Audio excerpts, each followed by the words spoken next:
El Señor es mi luz y mi salvación. ¿De quién temeré? ¿De quién temeré? El Señor es mi luz y mi salvación. ¿De quién temeré? ¿De quién temeré? Oye mi voz, mi buen Señor, yo clamo a ti. Oye mi voz, mi buen Señor, yo clamo a ti.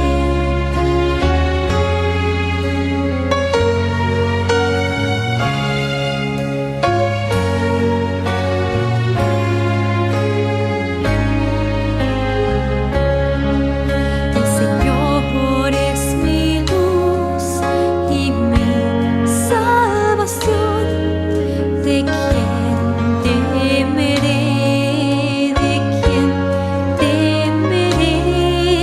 El Señor es mi luz y mi salvación. ¿De quién temeré? ¿De quién temeré? Oye mi voz, mi buen Señor, yo clamo a ti. Oye mi voz, mi buen Señor, yo clamo a ti. El Señor es mi luz y mi salvación. ¿De quién temeré? ¿De quién temeré? El Señor es mi luz y mi salvación. ¿De quién temeré? ¿De quién temeré? Oye mi voz, mi buen Señor, yo clamo a ti.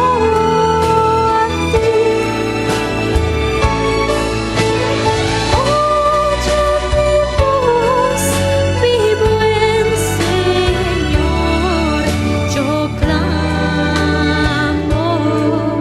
a ti.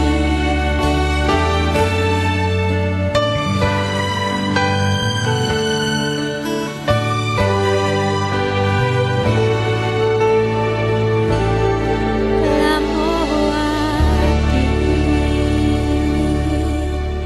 Amén. Este libro sagrado, la Biblia, fue escrito por hombres de Dios. Daniel es uno de los profetas tremendos, que tuvo un ministerio poderoso. Fue educado, diríamos hoy, en educación cristiana. En las escuelas se llamaba de los profetas. Hoy tenemos también escuelas de los profetas. Academia de San Gabriel, Isbale, La Sierra, Loma Linda. Ahí estudian nuestros hijos. Se preparan, hermano. Pues allí se preparó Daniel. Y le tocó vivir en una época difícil, porque fue en tiempo del imperio. Gracias, hijo. Y aquella también era mía. Ok, gracias. Hermano, le tocó vivir una época terrible, ¿verdad? Pero Dios lo llamó para una época muy especial. Le tocó vivir, le tocó testificar delante del imperio de Babilonia del gran rey Nabucodonosor. ¿Qué experiencia tuvo? Y hermano, por su intervención, Nabucodonosor se convirtió. Antes de convertirse, Dios lo mandó a comer zacate. A veces Dios necesita que nos mande a comer zacate también. A ver si entendemos. Pero qué grande fuese. Pero cuando cayó el imperio, fíjense que cuando cayó el imperio no queda nadie. A todos los quitan. Pero cuando cayó Babilonia, Daniel siguió con el imperio medo-persa. Y fue un fiel consejero de Ciro. Yo me imagino que algún día él le habló lo que escribió Isaías. Hermano, Isaías predijo lo que iba a hacer Ciro, hasta lo mencionó por nombre. Qué tremendo, hermano. Él fue un gran estadista durante el imperio de Medo-Persia también. No sabemos a qué edad murió, pero fue un fiel siervo. Dios le reveló a él el futuro, desde sus días hasta los días en que estamos viviendo. ¿Se acuerdan que le dijo, esas palabras son para el tiempo del fin? Y recuerden, hermanos, que él no entendió todo. Él no entendió muchas cosas que hoy entendemos, pero acuérdense que él le reveló cosas maravillosas. Y en Daniel 12:4 le dijo a Daniel, cierra las palabras, sella el libro. ¿Hasta cuándo? Hasta el tiempo del fin. Quiere decir que las profecías de Daniel iban a estar selladas, cerradas, hasta que viniera el tiempo del cumplimiento. Cierra el libro. Les invito a que vamos al libro de Apocalipsis, que es un complemento de las profecías de Daniel. Capítulo 10. Me puede mostrarle muchas cosas. Apocalipsis 10, y póngale una marca, ahí estaremos. Dice, vi descender del cielo otro ángel fuerte, envuelto en una nube, y el arco iris sobre su cabeza, y su rostro era como el sol, y sus pies como columna de fuego.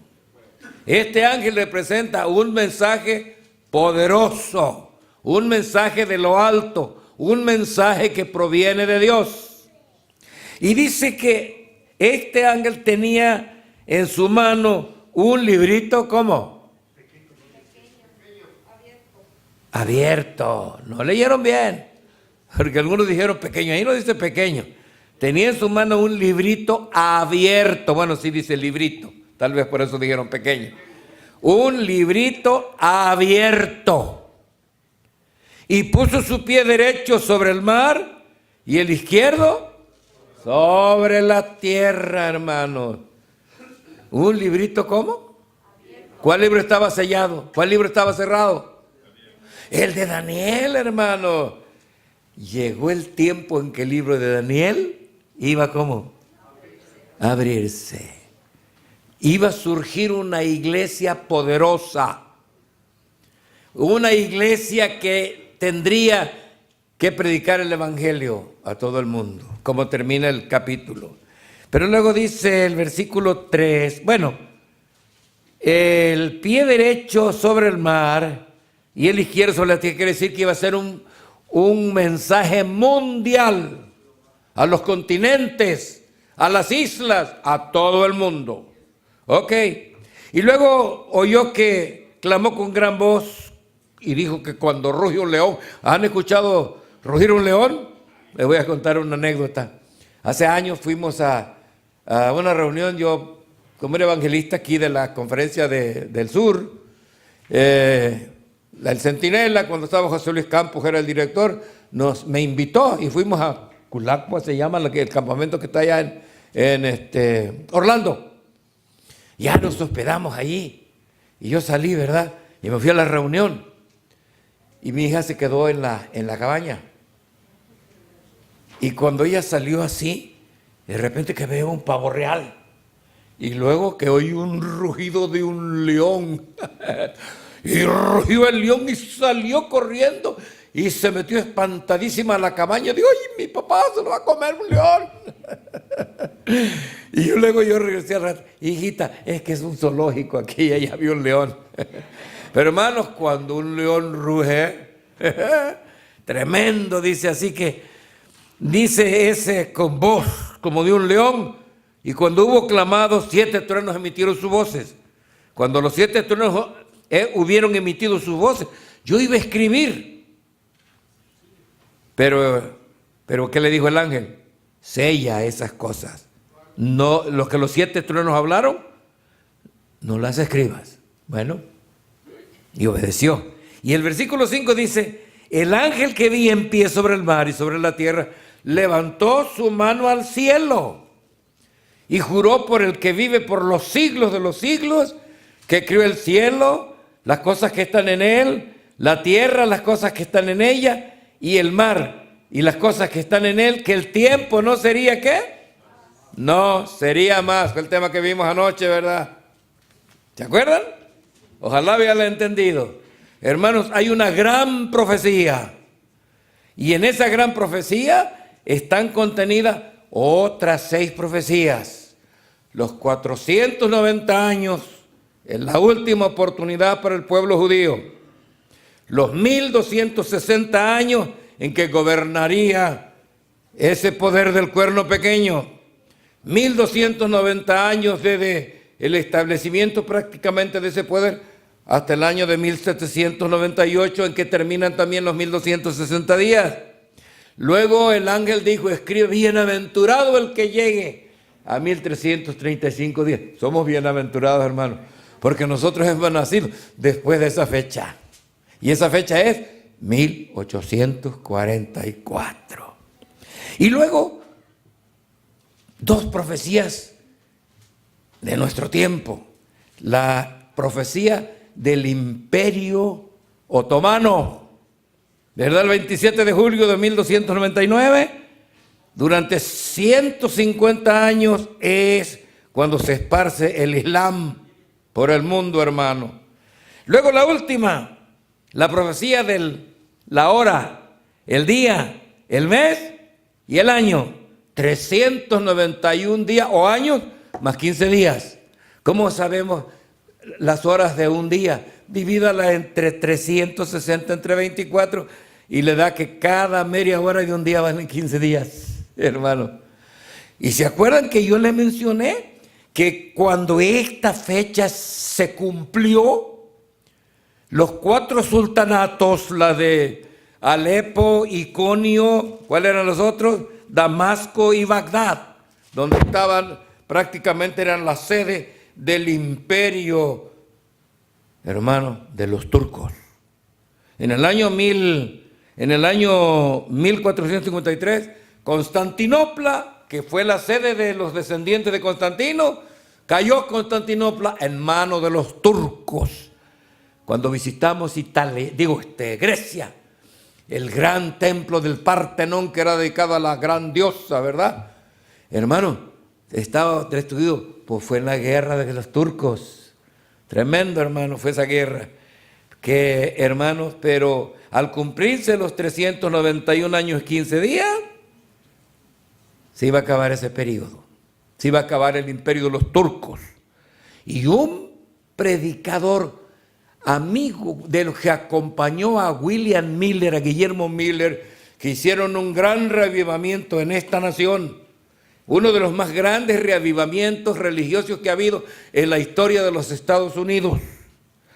Josías Leach, en el año de 1838, hermano, lo predijo, que el 11 de agosto de 1840, digo, va a caer el imperio turco. Y hermano, le pegó. Exactamente ese día se terminó el imperio turco. Y entonces dijeron, para entonces los adventistas son unos alarmistas. Y dijeron, entonces los adventistas andan bien. Y fue una gran ayuda, mis queridos hermanos. Qué bonito es estudiar las profecías. Hermanos, les voy a decir, a mí me fascina. Y además me confirma en la fe. Que no estoy siguiendo movimientos de cualquier fanático que se levante. Estoy siguiendo un movimiento dirigido por Dios. Volvamos a Apocalipsis 10.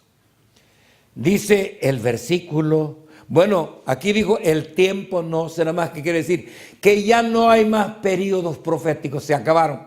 Se habla de tiempo, por ejemplo, la Babilonia, que la hora, el día, pero ese ya no tiene que ver con el pueblo de Dios. Esos tiempos son para los que se van a perder de la gran Babilonia. Pero los tiempos proféticos para el pueblo de Dios se acabaron en 1844. No más tiempo. Los que calculan, ¿qué les dije que mi amigo Samuel? Él dice que es 1335, son literales y los pone en the future. Está mal. Está mal, hermano. No hay más periodo profético. Hermano, el versículo 7 de Apocalipsis 10. En los días de la voz del séptimo ángel, cuando él comience a tocar la trompeta, el misterio de Dios se consumará como él anunció a sus siervos los profetas. ¿Cuál es el misterio? ¿Qué es el misterio de Dios? Hermanos, toda pregunta, ¿quién las contesta? La Biblia. Ábranla en Romanos 16, 25. Romanos 16, 25. ¿Qué dice? Aquí lo tengo. Romanos 16, 25 dice: al que puede confirmaros según mi evangelio y la predicación de Jesucristo según la revelación del misterio que se ha mantenido oculto desde los tiempos eternos. Capítulo 11, versículo 25 de Romanos. Romanos 11, 25. Porque no quiero, hermanos, que ignoréis este misterio, para que no seáis arrogantes en cuanto a vosotros mismos, que ha acontecido a Israel endurecimiento en parte, hasta que haya entrado la plenitud de los gentiles. ¿Cuál es el misterio? Los judíos pensaban que ellos nomás eran los herederos del reino. Léame la Biblia. ¿No se acuerdan que ellos no se juntaban con los gentiles? Cuando Cristo fue condenado, no entraron al pretorio, porque si entraban al pretorio, que es una oficina de los romanos, ya no podían comer la paz, porque se contaminaron. ¿Se acuerdan la visión de Pedro? Que le reveló que Pedro, levántate, mata y come. Nunca he comido cosa inmunda. Cuando estuvo con Cornelio, que era un gentil, era un soldado romano, hermano, le dijo Pedro: Dios me ha mostrado que a ningún hombre llame inmundo. Ustedes saben, les dijo, que es abominación para un judío juntarse con un gentil. Hermano, el misterio para los judíos es que el evangelio tiene que ser predicado a todos esos que ellos consideraban seres inmundos. El evangelio a todos los gentiles. Miren, qué bonita es la profecía. En los tiempos de Daniel, cuando se restauró el pueblo judío, Dios le da 490 años para que cumpla. ¿Que cumpla qué? Lo que le dijo por el profeta decía: poco es que tú me seas siervo para restaurar los asolamientos de Israel. Te di por luz de las gentes. No, pero ellos se encerraron. Se encerraron. Y dijo Dios: bueno, 490 años y hasta allí. Después de eso, el evangelio a los gentiles. Y hermano, a partir del año 34 de nuestra era, los judíos comienzan a predicar el evangelio. ¿Saben que cuando era muchacho, un día fui a visitar a mi padre a un pueblo del estado de Guerrero, Petatlán, Guerrero? Y enfrente de la casa, había esas calles y las calles de los pueblos con corredores. Yo estaba en el corredor, un poco más alto, y allá enfrente estaba un señor sentado arriba de una mesa de sastre cortador y tenía un libro en la mano. Era la Biblia.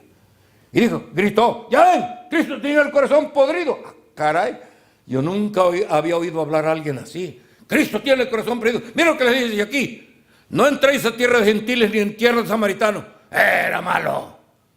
Es que él no entiende. Es que no era el tiempo para predicarle el evangelio a quién. Por eso Cristo le dijo: en Jerusalén primero. ¿Luego dónde? Judea, Samaria. ¿Ya? Hasta lo último de la tierra. Hermano, 1844 también es una época especial. Ya no es el mundo de Pablo. Ya no es el mundo en que se viajaba en barco, en lomo de mula o de caballo. Ahora es el tiempo en que se viaja en aviones. Es tiempo en que usted puede desayunar, como me pasó a mí en 1975, que antes de las 5 de la mañana desayuné en París, comí en Nueva York y a las 12 de la noche voy a echarme un poquito en el Distrito Federal. Y ese día para mí fue el día más largo de mi vida, porque dije, ¿qué hora es? Tenía un reloj que daba la hora de cualquier parte y lo chequé. Y son las 5 de la... Hermano, habían pasado 24 horas en un día, viajando en avión. Hermanos, días tremendos. Hoy, muchos que tienen ese aparatito, ¿cómo se llama? Celular, que tienen allí. Tienen un instrumento, hermanos, que algún día Dios lo va a usar para que escuchen el Evangelio, hermanos. Qué hermoso tiempo, hermanos. Sí, el misterio de Dios, hermanos, es que las profecías de Daniel son un libro abierto. Hermanos, cuando comenzó el movimiento milerista, comenzó exactamente como comenzó la iglesia primitiva. ¿Qué esperaban los apóstoles? ¿Qué esperaban que hiciera Cristo? Que se sentara en el trono. Por eso la madre de Juan y su hermano, que mis hijos se sienten uno a la derecha y el otro ¿dónde? Estos no querían el reino, hermanos. Ellos pensaban que Cristo iba a reinar como un rey. Cuando de repente lo matan, lo crucifican, pensaron, ¡ay, se acabó! Como dijo Cleofas, él mismo, nosotros pensábamos que él era el que iba a redimir a Israel. No entendían que cuando murió en la cruz redimió a Israel y a todos los que crean en él. Pero ellos no entendían. Y les doy un buen mensaje. Si tú no entiendes, no te mortifiques. Porque también los discípulos tenían otras ideas. Tenían otros pensamientos. Pero cuando esperaban que Cristo se iba a sentar en un trono, lo vieron clavado en una cruz como un vil criminal. Y sufrieron un tremendo chasco. La noche más amarga que ellos pasaron fue la del 31 de Aviv Nisan, según el calendario hebreo, cuando Cristo murió crucificado. Esa noche fue terrible. Era viernes. Hermano, fue el sábado más pesado, más triste para ellos. Hubo un gran chasco.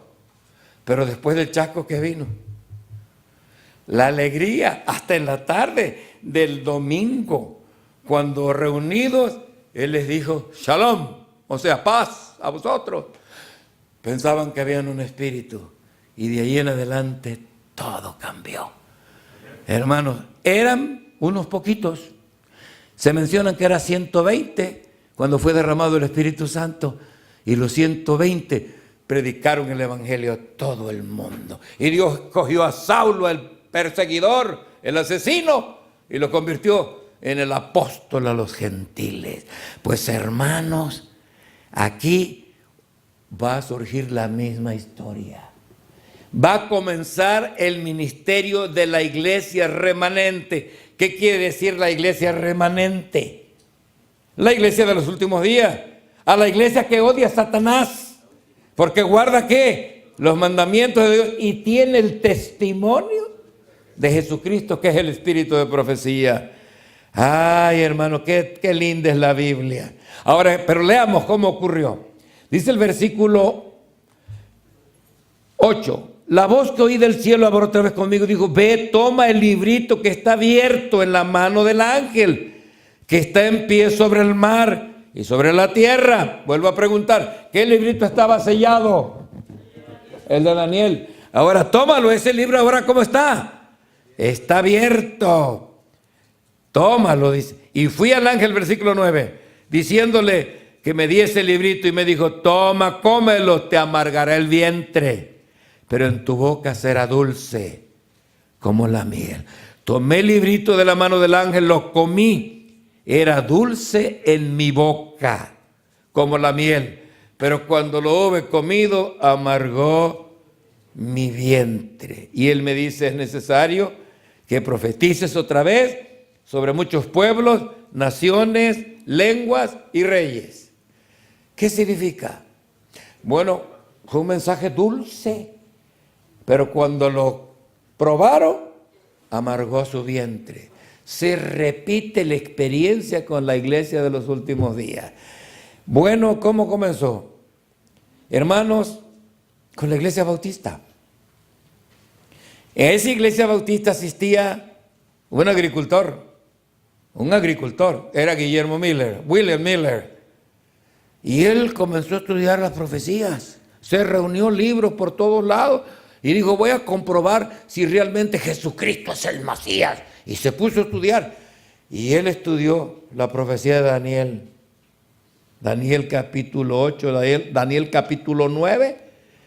Y hermanos, entendió los 2300 días. Y dijo, caray, ¿cuándo se dio el decreto? Comenzó a leer, a buscar cuándo se dio el decreto, los 3 decretos, el de Ciro, el de Darío y el de Artajerjes. Pero pues los libros que él buscó y llegó a una conclusión. Los 2300 días de esta profecía se van a cumplir entre la primavera de 1843 y la primavera de 1844, porque no encontró definido la fecha que se dio el decreto por Artajerjes. Pero dijo, entre el 43 y el 44 se va a cumplir la profecía. Dice, el santuario de Dios será purificado. A ver, vamos a Isaías capítulo 60.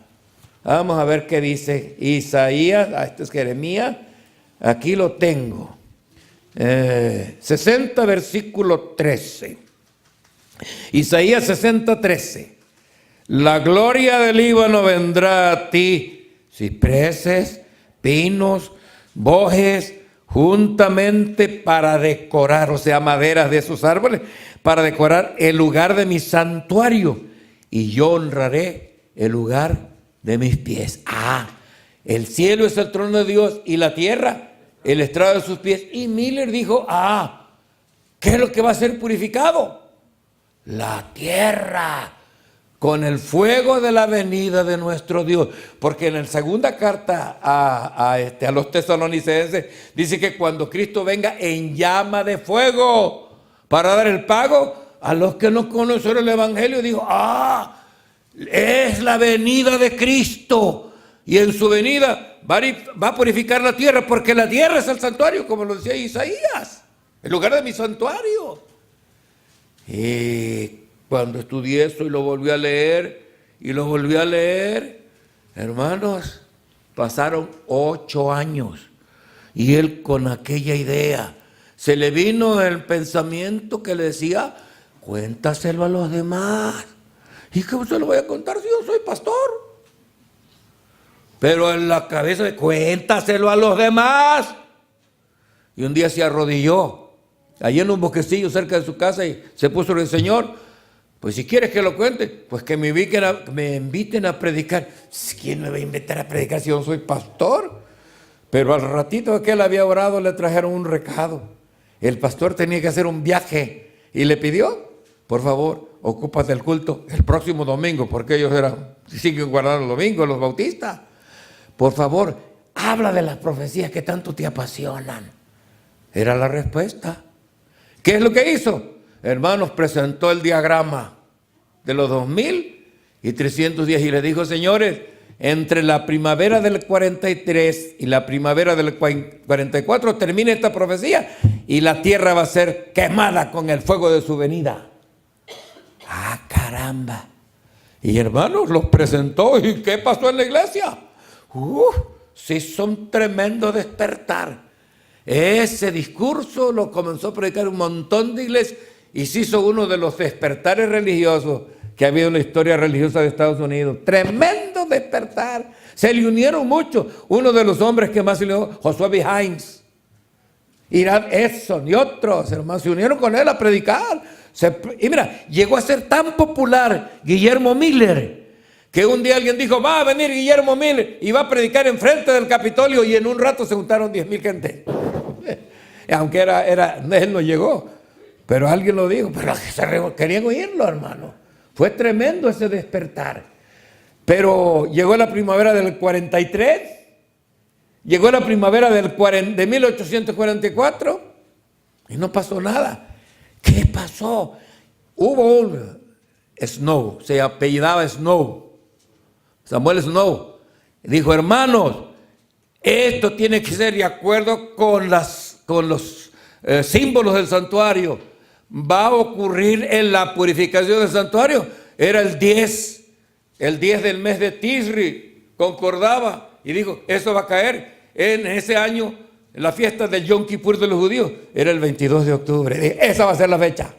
Esa va a ser la fecha. Y entonces pusieron una fecha, hermano. No fue Miller, fue el pastor Snow, fue los amigos Snow con ellos. Y pusieron la fecha. El 22 de octubre de 1844 va a venir y se prepararon, hermano. Más de 100,000 gentes se unieron a ese movimiento, hermano. Y llegó el día. Amaneció, hermano. Imagínense ustedes que sepan, mañana va a venir Cristo. ¿Qué harían? Hermano, cerraron las cantinas. Una cosa tremenda. Y llegó el día. El sol amaneció. Brilló. Y el sol avanzó. Llegó la tarde. Llegó la noche. ¿Saben, hermano? No hubo nada. No hubo nada. Tal vez como me lo dijo un pastor López, un teólogo que venía de Andrews, en 1804 no pasó nada. Pues claro que no pasó nada. No pasó nada, hermano. Pero fue un chasco tremendo. Había gente que este era puro cuento. Y otros, Señor, ¿por qué no vino? Muchos lloraron, hermano. No durmieron en toda la noche de rodillas y diciendo, ¿qué pasa, Señor? ¿Por qué no vino? ¿Por qué no viniste? ¿Qué había pasado? Se equivocaron en el evento, no en la fecha. La fecha era importante. La profecía terminó ahí, hermano. Bueno, pero el mensaje fue muy dulce. Pero vino el amargo chasco, como los discípulos de Cristo, que el chasco los preparó ¿para qué? Para ponerse en las manos de Dios. El día siguiente, hermano, Irán Edson, que había pasado toda la noche llorando. ¿Qué pasó? Cuando él iba cruzando un maizal, de repente se le apareció una visión que él tuvo en su mente. Vio a Cristo vestido de sumo sacerdote, con las 12 piedras aquí en el pectoral, pero lo vio oficiando frente al arca del testamento. ¡Ah! ¡Qué revelación! Miren lo que dice aquí el versículo 7, Apocalipsis 17. En los días de la voz del séptimo ángel, cuando él comience a tocar la trompeta, el misterio de Dios se consumará. Cuando la séptima trompeta, allí mismo está en el capítulo 11, versículo 15, vamos a leerlo. Apocalipsis 11, 15 al 19. El séptimo ángel tocó la trompeta. Hubo grandes voces en el cielo que decían, los reinos del mundo han venido a ser de nuestro Señor y de Jesucristo, y Él reinará por los siglos de los siglos. Y los 24 ancianos que estaban sentados delante de Dios en sus tronos se postraron sobre sus rostros y adoraron a Dios, diciendo, te damos gracias, Señor, Dios Todopoderoso, que eres y que has de venir, porque has tomado tu gran poder y has reinado. Se airaron las naciones, tu ira ha venido, y el tiempo de juzgar a los muertos, de dar el galardón a los siervos, los profetas, a los santos y a los que temen tu nombre, a los pequeños, a los grandes, y de destruir a los que destruyen la tierra. Y el templo de Dios fue abierto. ¿Dónde? En el cielo. Y el arca de su pacto se veía en el templo. ¿En qué lugar del santuario terrenal estaba el arca? En el lugar santísimo.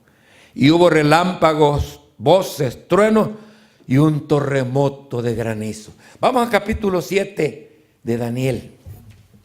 Hermanos, en el capítulo 7 de Daniel, hermanos, ¿se acuerdan que se presentan las 4 grandes bestias?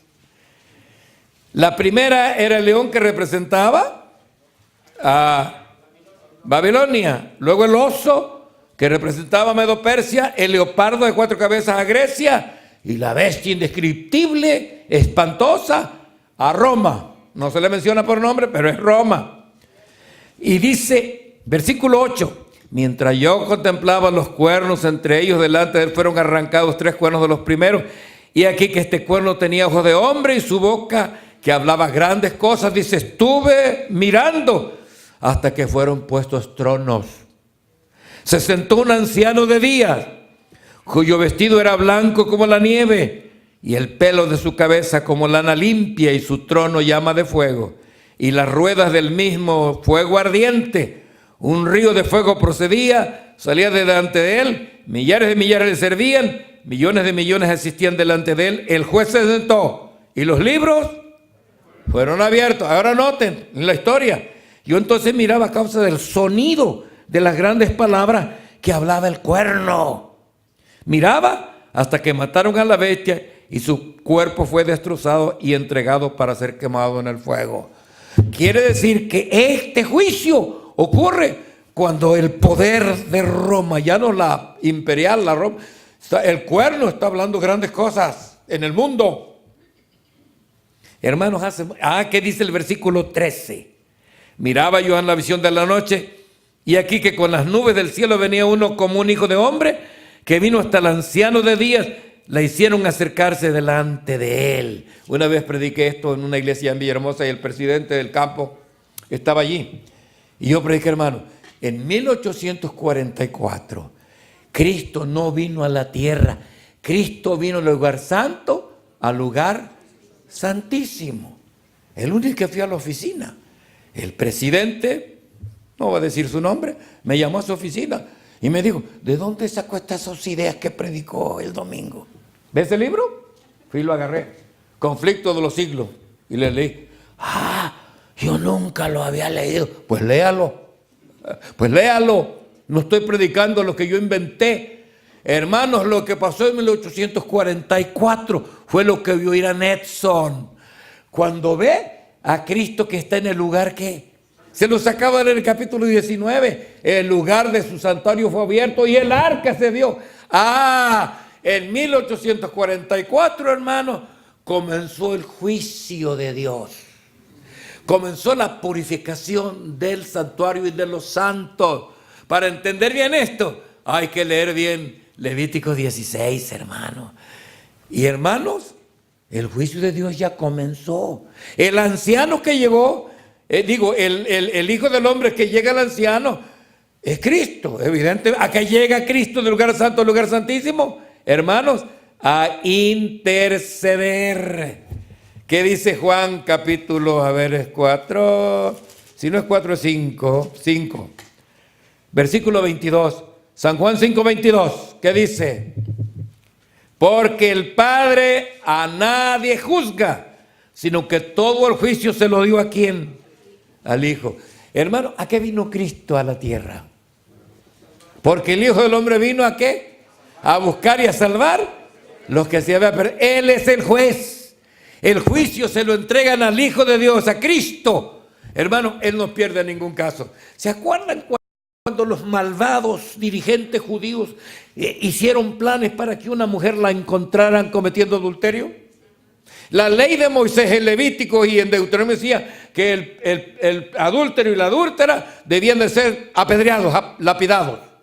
No, pero no trajeron al hombre. ¿A quién trajeron?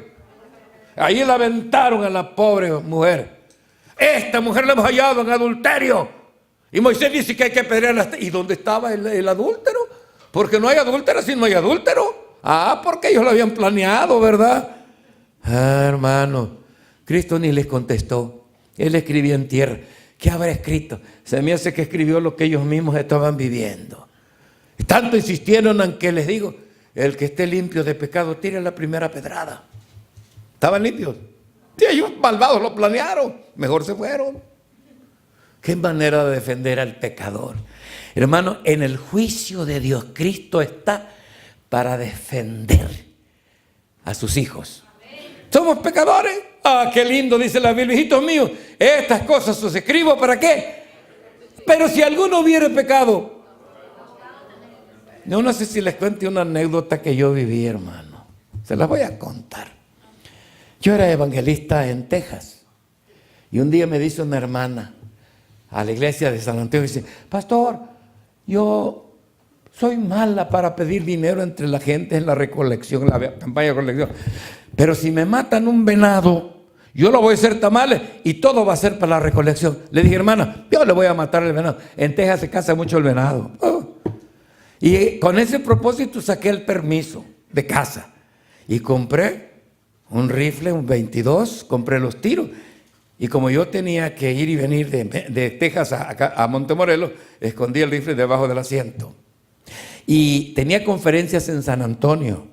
El miércoles prediqué el tema de esa semana y tenía que viajar a donde. Pero antes de llegar a la iglesia, me dice una muchacha: pastor, por favor, quítele la pistola a mi esposo, porque si no lo van a matar. Y fui y le hablé y sí, me entregó la pistola. Era una 22 con el tiro y en la recámara me lo dio con la caja de tiro y yo la escondí en algún lugar del carro. Después de predicar, crucé la frontera. Nunca había pasado la frontera más de 100 veces. Nunca me habían revisado. Pero ese día, un sabueso me vació la cajuela. Y los tiros que yo compré, los había guardado en la caja de herramientas, ahí en una cajita de cheques, y ahí los puse y se me olvidó. Pues encontró esa caja. Yo no sabía que el presidente Echevarría dio un decreto que el cruzar municiones o armas es delito federal, que se paga con la cárcel y con multa. Ay, hermanos. Y me dijo el inspector: ¿qué traes? Te voy a desbaratar el carro si no me dice. Pues le dije: me dice, traigo un rifle ahí debajo y una pistola aquí, ya está. ¿Para qué le dije? Hermanos, me llevaron al cuarto de resguardo, a la oficina de resguardo. Ahí me tuvieron toda esa noche. Y en la mañana siguiente me llevaron al Hotel de la Loma, a la prisión del Nuevo Laredo. Ay, hermano, qué feo. Entré. Ay, hermano, y me metieron al cuarto de castigo, un cuadro chiquito donde había como 10 o 12 personas. Uno de ellos era uno que había matado no sé cuántos de ahí, que ese me pidió el reloj. Lo vamos a vender. ¿Y a quién se lo vas a vender? Le dije. Y fíjese, hermano, que yo cuando entré en la prisión me dije: ¿a qué me traes aquí, Señor? No soy el único. Hay muchos hijos de Dios que los metieron en la cárcel, a Pablo, a José. Y yo dije: ¿qué me trajiste? Y entonces, hermano, cuando trajeron la comida: señores, antes de comer, vamos a darle gracias a Dios. Y yo hice la oración. ¿Y tú qué traes? Me dijo. No, le dije: es que yo soy pastor. ¿Y qué estás haciendo aquí? Bueno, dije también a los siervos de Dios y les conté la historia de José. Estaban en la cárcel, les conté toda la historia de José. Bueno, hermano, le prediqué a todo. No, pero en ese cuarto de castigo, hermano, pues ahí estamos encerrados. Y por fin mi esposa, que estaba afuera, ay, esa pobre mujer sufrió. El sábado me encontraron que yo estaba allí, y cuando vi que estaba en el cuarto de castigo fue y le pagó $100 al jefe de la prisión para que me sacara el cuarto de castigo, y me echaron ya afuera a uno de los corredores del segundo piso de la prisión. Hermano, un buen hermano de la iglesia de Nuevo Laredo me trajo un catre de esos de campaña y un sleeping bag. Y esa noche bajó la temperatura a 40 grados Fahrenheit. Es frío. Pero yo adentro, un gringo que estaba ahí, que fumó toda la noche, casi me emborrachó con su tabaco. Pero yo estaba adentro, hermano. Hermano, eso fue un miércoles de noche, jueves. Híjole, el sábado yo ya no me aguantaba. ¿Saben de qué? No me había bañado. Investigué, había un tubo tremendo, hermano, y usé 2 cajas de refrescos como si fueran patines, me fui acercando con ellos hasta llegar donde estaba allí. Y dije: Señor, en tu nombre, si que abro aquel chorro. La temperatura va a 40 grados, hermano. Y cayó aquella abuelada. ¡Ay! Pero al ratito estaba bien sabrosa, mi cuerpo ya lo resistió. Me bañé, me puse la misma ropa. Tal vez los calzoncillos al revés, ¿verdad? Hermano, pero al día sí, yo prediqué a todo el mundo allí, hermano. Les hablé del evangelio a todos. Y cuando les traían su comida: hermano, véngase a comer unos taquitos, y comía con ellos.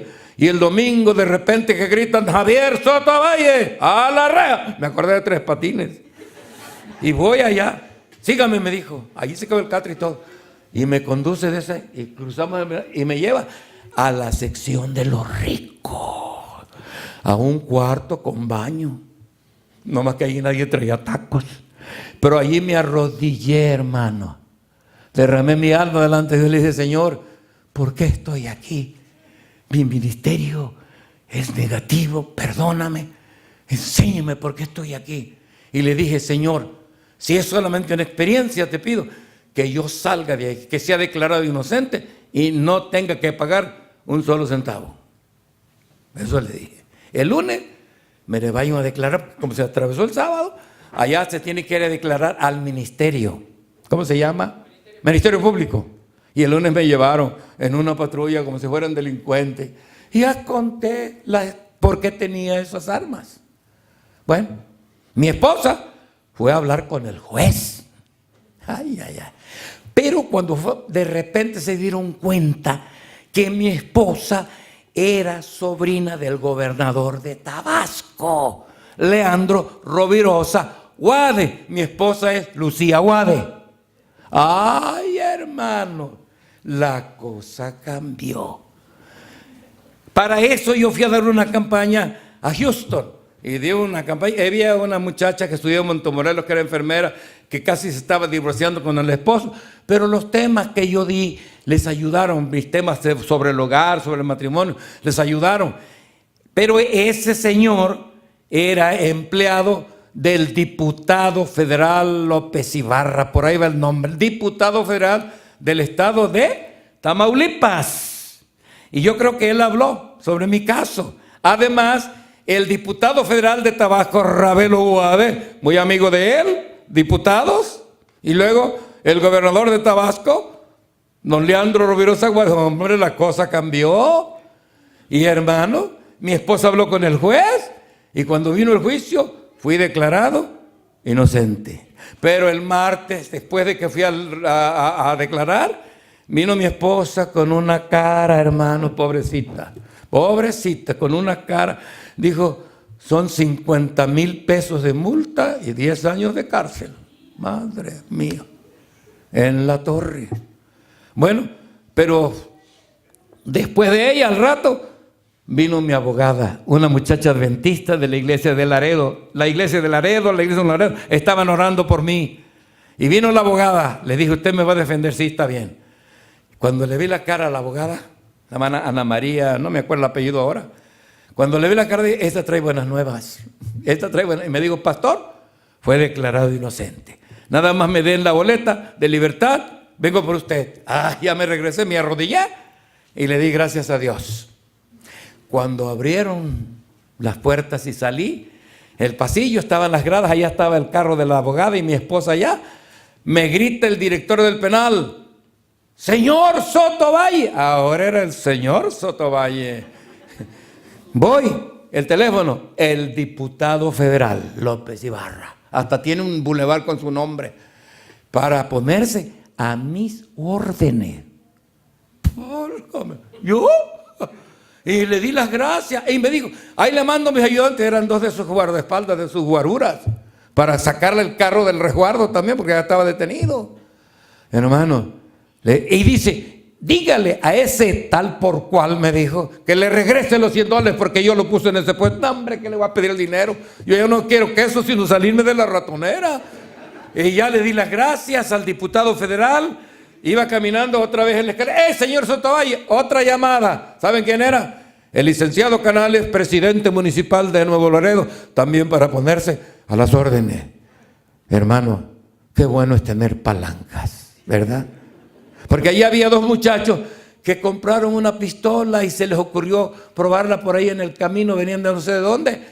Eran mexicanos que iban a casa, hermanos, por el casquillo. Tenían 1 año presos, ellos no tenían abogado. Hermano, qué bueno es tener abogado. Yo tengo un abogado, hermano. Esa lección me dio a mí una gran lección. No vuelvas a poner los ojos en las armas que tanto me gustaban antes. No más. Míralas de lejos y no las toques. Gracias a Dios. Hermanos, pero yo tengo un abogado más grande que aquel diputado federal, que el tío, el gobernador de Tabasco. Se llama Jesús de Nazaret. Hijitos míos, estas cosas escribo para no... Y ahora les voy a explicar, hermano. En 1844 se comenzaron a revisar los registros de los hijos de Dios. En el cielo no hay pecado, pero están escritos en libros los pecados. Porque Cristo dijo, toda palabra ociosa que hablaron los hombres, de ellas dan cuenta, ¿dónde? En el día del juicio. Hermanos, yo le doy gracias a Dios que en el juicio nadie va a saber las cosas que yo hice, las secretas, ni las tuyas. Nadie lo va a saber. Están escritas en los libros. Pero cuando tu nombre pase, el abogado dirá, Padre, mi sangre he derramado por él. Y esa sangre, hermano, como el mejor corrector, va a limpiar tu vida y estarás tan blanco como la nieve. Como dice el profeta, si tus pecados fueron como la grana, como la nieve, serán emblanquecidos. Pero les voy a decir una cosa, hermano. Es bueno ser juzgado ahora. Porque cuando Cristo viene, ya trae su galardón. Pero los malos, en 1 Corintios 6, si buscan su Biblia, hermano. 1 Corintios capítulo 6, que dice, versículo 2 y 3. ¿No sabéis que los santos han de juzgar al mundo? Y si el mundo ha sido juzgado por vosotros, sois indignos de juzgar cosas muy pequeñas. 3. ¿No sabéis que hemos de juzgar a los ángeles? ¿A quiénes vamos a juzgar? Primero al mundo. ¿Qué mundo? El mundo pecador, hermano. El mundo pecador. Y a los ángeles. Miren, lo que se dice del diablo es pequeño. Lo que escribió el N.G. de White en Patriarcas y Profetas y lo que escribió el autor del libro, se me fue el nombre, Milton, El Paraíso Perdido, dice muchas cosas, pero no son completas. Hermano, algún día, y viene, Lucifer va a ser juzgado adelante y vamos a ser no vamos a ser jueces tal vez, pero vamos a ser testigos y vamos a ver, ahí sí vamos a ver todo lo que Lucifer hizo, hermano. Lo que nadie ha escrito, cosas que ojo no vio, ni oído yo. Todos los ángeles, porque dice Judas versículo 6, que los ángeles fueron guardados en cadenas para el juicio del gran día. Y también, ¿quiénes van a ser juzgados, hermano? Además de Lucifer y sus ángeles, nuestros seres queridos, nuestros familiares. Ahí, hermano, pues hasta va a haber algunos pastores. Sí, Señor. Ahí habrá curas y papas. Hermano, y ahí sabremos por qué ellos no están en el reino de los cielos. Como dice el dicho, ojos que no ven, corazones que no sienten. Hay cosas secretas, pero para Dios no hay nada secreto, hermano. Hermanos, cuando nos demos cuenta por qué se perdieron, Dios no tiene la culpa. Y fíjense, qué lindo es el evangelio, hermano. Ese juicio es para convicción nuestra. Y diremos, Señor, tus juicios son justos. Y no nos destruye, porque van a ser el sermón que voy a predicar a fines del mes de mayo, lo he titulado El verdadero culpable. Hermanos, Levítico 16 es una gran lección. Cuando el juicio termine y Cristo vuelva a la tierra, no es la segunda, es la tercera vez. Los malos van a ser resucitados. Y antes de ser destruidos, a haber un juicio. Y ahí se verá por qué se perdieron, hermano. ¿Por qué se perdieron? Dios no tuvo la culpa. Como se dan cuenta, hermanos, en la Biblia hay grandes revelaciones. Hermanos, la iglesia de hoy es como la iglesia de Israel en el desierto. ¿Hubo rebeliones en contra de la iglesia? ¿Quiénes se rebelaron en contra de Moisés? Coré, Datán y Abirán. ¿Qué les pasó? Se los tragó la tierra. ¿Quiénes más se rebelaron contra Moisés? Su hermano y María. Lo mismo ha ocurrido en nuestros tiempos.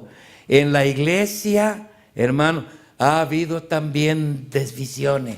No son de Dios. Hermano, como dice 1 Juan 4:1, probad a los espíritus si son de Dios. ¿Con qué debemos probarlos? Hermano, La Biblia, puede ser que te citen la Biblia. ¿Quién le citó la Biblia a Jesús? Le citó el Salmo 91 cuando le dijo, no solo de pan vive el hombre. Le citó a Moisés, Deuteronomio. Y luego le dijo el diablo, escrito está, su sangre le mandará para que tu pie no tropiece en piedra. Pero Cristo le contestó, escrito está también. Podemos leer en la Biblia que Saúl consultó a una pitonisa y le hizo traer a Samuel. No era Samuel, porque escrito está también en el libro de las Crónicas que por esa rebelión de haber consultado a un espiritista, Saúl se perdió. Hermano, puede que le citen un texto, puede que le citen las rebeliones que ha habido en contra de la iglesia. Por ejemplo, le estaba contando a una hermana hoy, la hermana White tenía un hijo que enseñaba en la ribera del Mississippi a los negros, pero en aquel tiempo había americanos que eran racistas. ¿Eran racistas los discípulos? Claro que también eran, porque los gentiles los consideraban inmundos. Y hermano, la hermana pidió que se levantara una ofrenda especial para las escuelas de los negros en el Mississippi. ¿Ustedes creen que la ofrenda llegó? ¿Saben lo que hicieron? Mandaron a la viejita a Australia. Bueno, puede ser que el caso sea feo. Puede ser que el caso sea feo que sus hermanos lo vendieron a los ismaelitas y los llevaron a Egipto. Puede ser que las cosas ocurran así. Pero cuando mandaron el Ellen G. White a Australia, fue a hacer una grande obra en Australia. Tal vez las circunstancias fueron difíciles. Ahí fue cuando Elena G. de White escribió, hay un párrafo que dice, la conferencia general no es más la voz de Dios, y la agarran los de la vara del pastor. ¿Para qué? ¿Para decir que la iglesia ya cayó? No. ¿En qué iglesia murió ella? ¿En qué iglesia siguió predicando? Vayan allá a Santa Elena, en el valle, ¿cómo se llama? Valle Napa, ¿verdad? Hermanos, ahí está su casa. Ella murió siendo fiel a la iglesia que le dio la vida. Porque el versículo 8 de Apocalipsis 10 dice, necesario es que otra vez prediques a muchos pueblos, naciones. Hermanos, esta iglesia a la cual tú perteneces no solo está predicando aquí, está predicando en todo el mundo. Mi iglesia, si hay una ofrenda grande que recoge, es el 13º sábado. ¿Y a dónde va la mayor parte de ese dinero? Todas las iglesias del mundo para los proyectos misioneros alrededor del mundo. Hermano, es como la iglesia con nuestras ofrendas. No solo estamos ayudando al campo local, sino estamos ayudando al campo mundial. Porque el evangelio tiene que predicarse a todas las naciones de la tierra. Y entonces es la última señal. El evangelio se tiene que predicar a toda nación, tribu, lengua y pueblo. Es la última señal. ¿Y sabe por qué? Porque el Espíritu de Dios será derramado sobre toda tierra. Y espero que el Espíritu de Dios sea derramado sobre mí, sobre cada uno de ustedes, y que terminen la obra con fidelidad. No crean en los movimientos religiosos por aquí y por allá. E investiguen bien, lean y sean leales a la palabra de Dios. Yo le doy gracias a Dios de pertenecer a esta bendita iglesia. ¿Cuántos de ustedes conmigo? Pónganse de pie, que a mí me gusta terminar siempre con una palabra de oración. Señor, te doy infinitas gracias por haber conocido tu mensaje. Ayúdame a compartirlo siempre. Ayúdanos, Señor. Bendice tu iglesia. Te lo ruego en el nombre bendito del Señor Jesús. Amén. El que va a terminar es el hermano.